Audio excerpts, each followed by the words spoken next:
নমস্কার, আমি বন্দনা। আমার কিচেনে আপনাদের সবাইকে স্বাগত জানাই। আবারও এসে হাজির হয়েছি মশলা ছাড়া পেঁয়াজ দিয়ে চিচিঙ্গা ভাজার একটি রেসিপি নিয়ে। আজকের রেসিপি মশলা ছাড়া পেঁয়াজ দিয়ে চিচিঙ্গা ভাজা। তৈরি করার জন্য এখানে আমি মিডিয়াম সাইজের 4টে চিচিঙ্গা নিয়েছি, 3টে পেঁয়াজ নিয়েছি।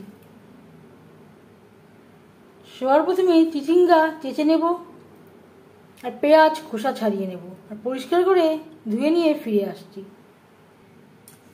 চিচিঙ্গা আমি টুকরো করে কেটে নিয়েছি আর চেঁচে নিয়েছি, পরিষ্কার করে ধুয়ে নিয়েছি। এবার চিচিঙ্গা কুচি করে কেটে নেব, পেঁয়াজও কুচি করে কেটে নেব।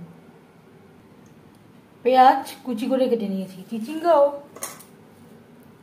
পাতলা পাতলা করে প্রথমে গোল করে কেটে নিয়েছি, তারপর আবার গোল অংশটাকে দুটুকরো করে কেটে নিয়েছি।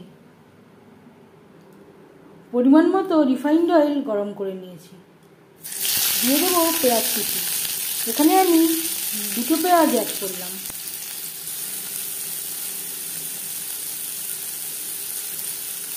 পরিমাণ মতো হলুদের গুঁড়ো,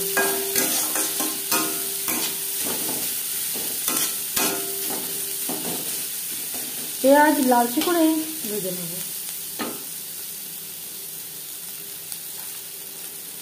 আর লাগছে স্বাদ মতো লবণ।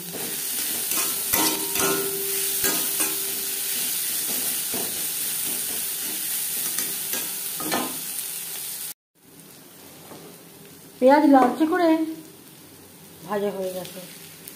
এই পর্যায়ে দিয়ে দেব চিচিঙ্গা। পেঁয়াজ অবশ্যই লালচে করে ভেজে নেবেন, না হলে ঠিকঠাক টেস্ট আসবে না।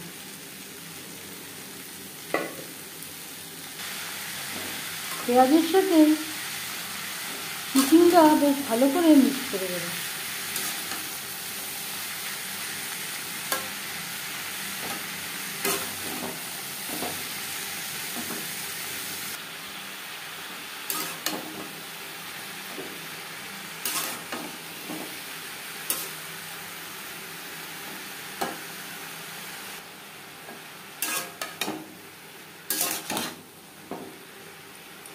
হাই ফ্লেমে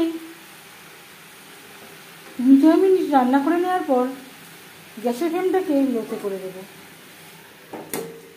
ঢাকনা চাপা দিয়ে 5-6 মিনিট রান্না করব।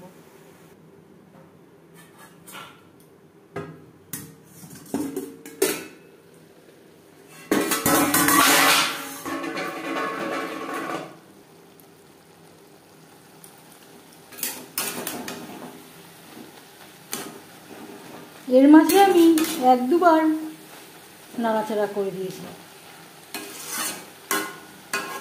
ঢাকনা চাপা দিয়ে লো ফ্লেমে রান্না করার জন্য চিচিঙ্গা থেকে অনেকটাই জল বেরিয়ে গেছে, চিচিঙ্গাও বেশ ভালো করে সুসিদ্ধ হয়ে গেছে। এবার যাচ্ছি ফাইনাল স্টেপে।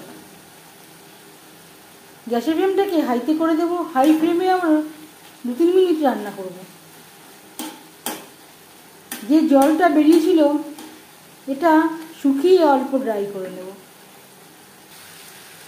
অল্প ড্রাই করে নিয়েছি, গ্যাসের ফ্লেমটা বন্ধ করে দেব। আপনারা চাইলে সামান্য পরিমাণে ড্রাই না করে অল্প গ্রেভি রাখতে পারেন। এবার যাচ্ছি সার্ভ করার প্রসেসে। এই রেসিপিটি সার্ভ করতে পারেন ভাতের সাথে, রুটির সাথে। পেঁয়াজ দিয়ে মুসুরির ডালের সাথেও সার্ভ করতে পারেন।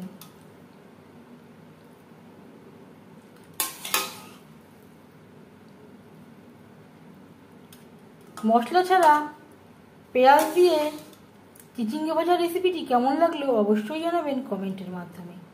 যদি এই রেসিপিটি ভালো লেগে থাকে লাইক করবেন, শেয়ার করবেন, সাবস্ক্রাইব করবেন আমার চ্যানেলটিকে। বেল আইকনটা প্রেস করে দেবেন। যখন আমি নতুন ভিডিও আপলোড করব তার নোটিফিকেশান সবার আগে আপনার কাছে পৌঁছে যাবে।